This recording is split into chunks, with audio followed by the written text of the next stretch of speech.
아침에 발락이 발람과 함께하고 그를 인도하여 바알의 산당에 오르매 발람이 거기서 이스라엘 백성의 진 끝까지 보니라. 발람이 발락에게 이르되 나를 위하여 여기 제단 7을 쌓고 거기 수송아지 7마리와 순양 7마리를 준비하소서.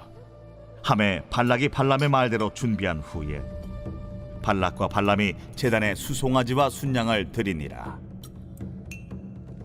발람이 발락에게 이르되 당신의 번제물 곁에 서소서. 나는 저리로 가리이다. 여호와께서 혹시 오셔서 나를 만나시리니 그가 내게 지시하시는 것은 다 당신에게 알리리이다 하고 언덕길로 가니 하나님이 발람에게 임하시는지라.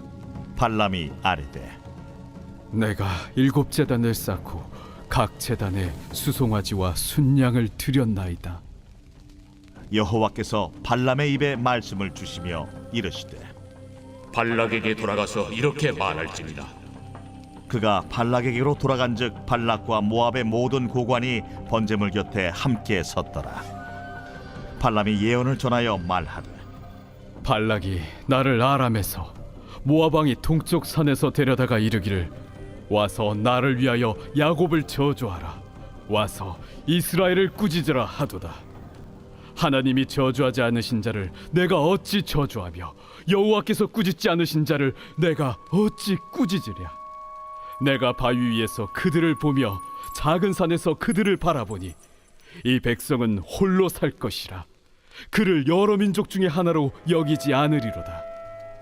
야곱의 티끌을 누가 능히 세며 이스라엘 4분의 1을 누가 능히 셀고 나는 의인의 죽음을 죽기 원하며 나의 종말이 그와 같기를 바라노라. 하매 발락이 발람에게 이르되 그대가 어찌 내게 이같이 행하느냐? 나의 원수를 저주하라고 그대를 데려왔거늘 그대가 오히려 축복하였도다. 발람이 대답하여 이르되 여호와께서 내 입에 주신 말씀을 내가 어찌 말하지 아니할 수 있으리까? 오늘 생명의 산 본문 말씀은 22장 마지막 절부터 시작되고 있습니다. 그 이유는 22장의 마지막 절부터 새로운 단락이 시작되고 그 시간적 배경이나 내용이 23장과 연결이 되기 때문입니다.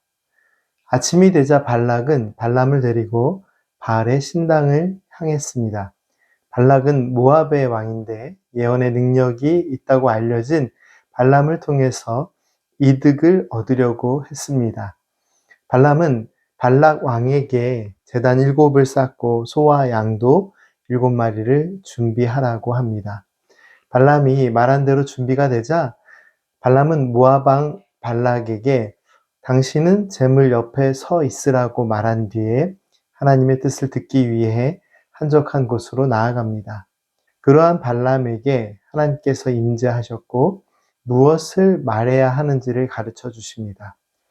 발람은 하나님께서 주신 말씀을 발락에게 그대로 전합니다. 발락이 나를 아람에서 모압 왕이 동쪽 산에서 데려다가 이르기를 와서 나를 위하여 야곱을 저주하라.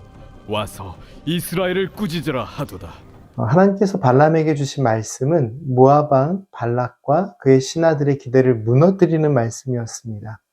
모압 왕 발락과 신하들은 발람이 이스라엘을 향해 저주를 부어주기를 바라고 있었는데요.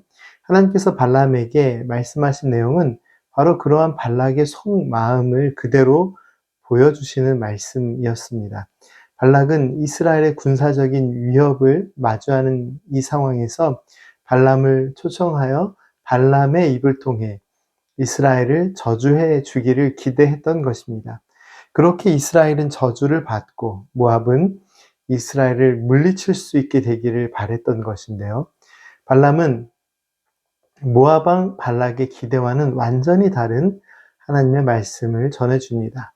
이어지는 8절부터 10절까지의 말씀을 읽겠습니다.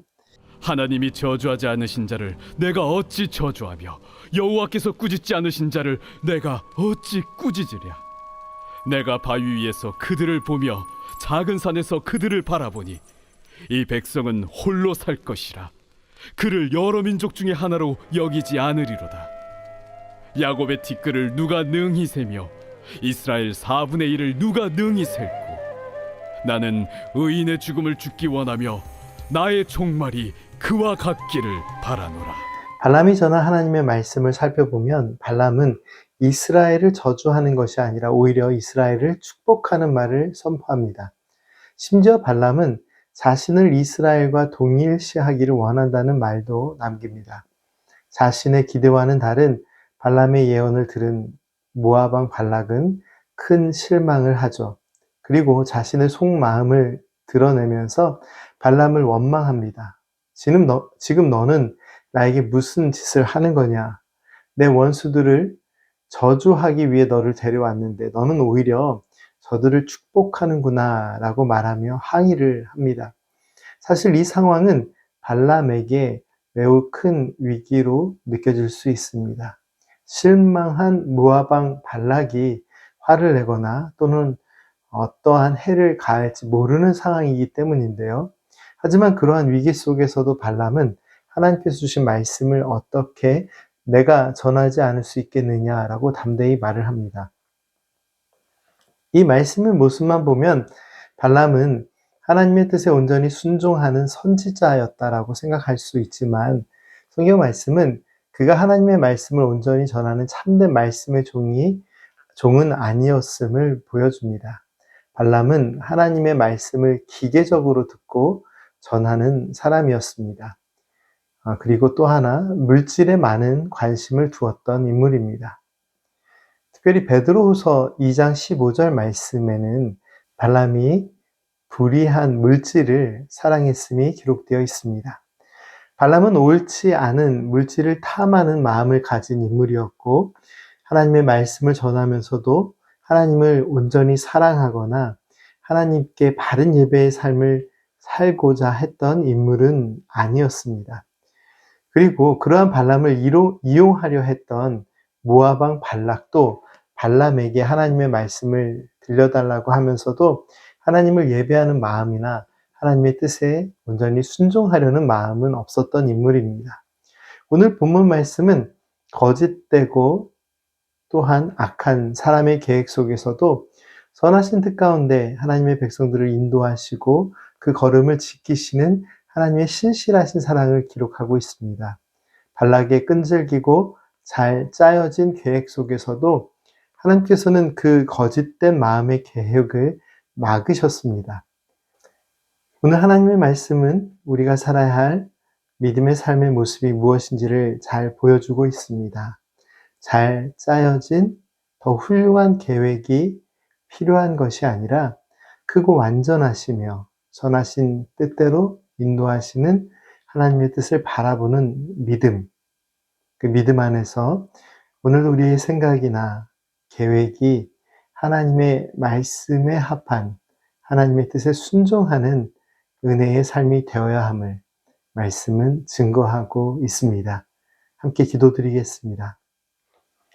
구원의 하나님, 성령 하나님의 임재하심과 인도하심의 은혜를 누리면서도 눈에 보이는 가치들을 따르며 살아가는 저희들의 죄악된, 거짓된 삶을 용서하여 주옵소서. 저희들의 거짓되고 악한 모든 계획들은 무너지게 하시고 오직 하나님의 신실하신 사랑과 은혜의 뜻만이 저희들의 삶을 지켜 주옵소서. 예수님의 이름으로 기도드립니다. 아멘.